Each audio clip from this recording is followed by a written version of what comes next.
আপনারা কোর্টে যান, একজন উকিল ধরেন, দেখেন যদি কোনো ব্যবস্থা বন্ধুরা আসসালামু আলাইকুম। আবারও চলে আসলাম আমাদের সবার প্রিয় নাটক বসুরাতের একটি নতুন এপিসোড নিয়ে। বন্ধুরা, বসুরাত নাটকে এখন চলছে টান টান উত্তেজনা। একদিকে জামালের বিরুদ্ধে রুম্মান এবং চেয়ারম্যানের ষড়যন্ত্র, অন্যদিকে মায়ার বিপক্ষে বদরুলের বড় ভাইয়ের বড় ষড়যন্ত্র। সে যেভাবেই হোক তার ভাইকে ইমোশনালি ব্ল্যাকমেল করে বাড়ির লোভ দেখিয়ে যেভাবেই সম্ভব মায়ার থেকে তালাক দেওয়াবে, কারণ সে কাজের বুয়াকে কখনোই তার ভাইয়ের বউ হিসাবে মেনে নিতে পারবে না। এবং দুর্ভাগ্যবশত বদরুল এই মিথ্যা কথায় এবং ষড়যন্ত্রের মধ্যে পা দিয়ে ফেলে এবং মায়াকে ভুল বুঝতে শুরু করে। বদরুল মনে করছে মায়া ইচ্ছা করে বদরুলের বড় ভাইয়ের বাসায় গুন্ডা পাঠিয়েছে এবং ঝামেলা করে বদরুল ও তার ভাইয়ের মধ্যে সম্পর্ক আরেকটু খারাপ করার চেষ্টা করছে। এছাড়াও বদরুলের ভাই বদরুলকে লোভ দেখায়, সে যদি মায়াকে তালাক দিয়ে দেয় তো বদরুলের বাড়ি তার নামে লিখে দিবে।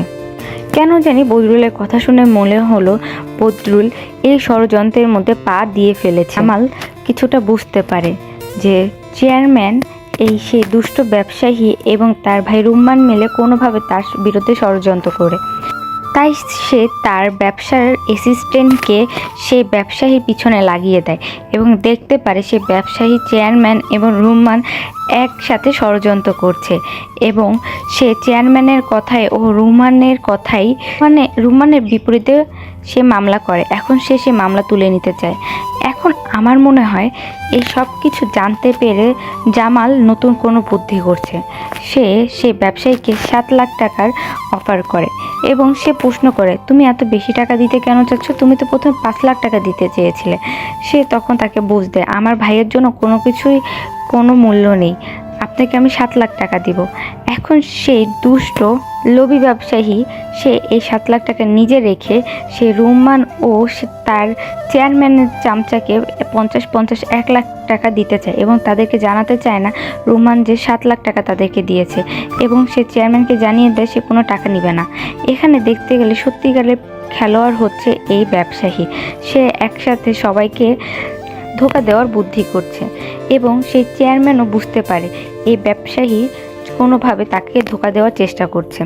বন্ধুরা, এখন দেখার পালা জামালের কি বুদ্ধি, কিভাবে সে এদেরকে সঠিক শিক্ষা দেবে।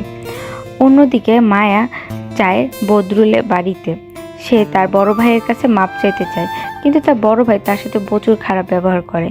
এখন মায়া বুঝতে পারে বদরুলের জীবনে এখন তার মূল্য কমে গিয়েছে। বদরুল এখন তার ভাইয়া ভাবি এবং সম্পত্তির লোভে সে তাকে ছেড়ে দিবে। বন্ধুরা, এখন দেখার পালা মায়ের জীবনে এখন কোন নতুন মোড় নিয়ে আসছে। বদরুল কি মায়ের হাত ধরে থাকবে না ছেড়ে দিবে? আর জামালি বা কীভাবে এই বিপদ থেকে নিজেকে রক্ষা করবে, নাকি রুম্মানকে অন্য কোনো কেসে ফাঁসিয়ে দিয়ে জেলে নিয়ে যাবে? বন্ধুরা, ভিডিওটি যদি ভালো লাগে অবশ্যই ভিডিওটিতে একটি লাইক দিবেন এবং আমার চ্যানেলটিকে সাবস্ক্রাইব করবেন। আমি বসুরা সহ আরও অনেক ইন্টারেস্টিং নাটক নিয়ে প্রত্যেকদিন চলে আসি, তাই অবশ্যই আমার চ্যানেলটিকে সাবস্ক্রাইব করবেন।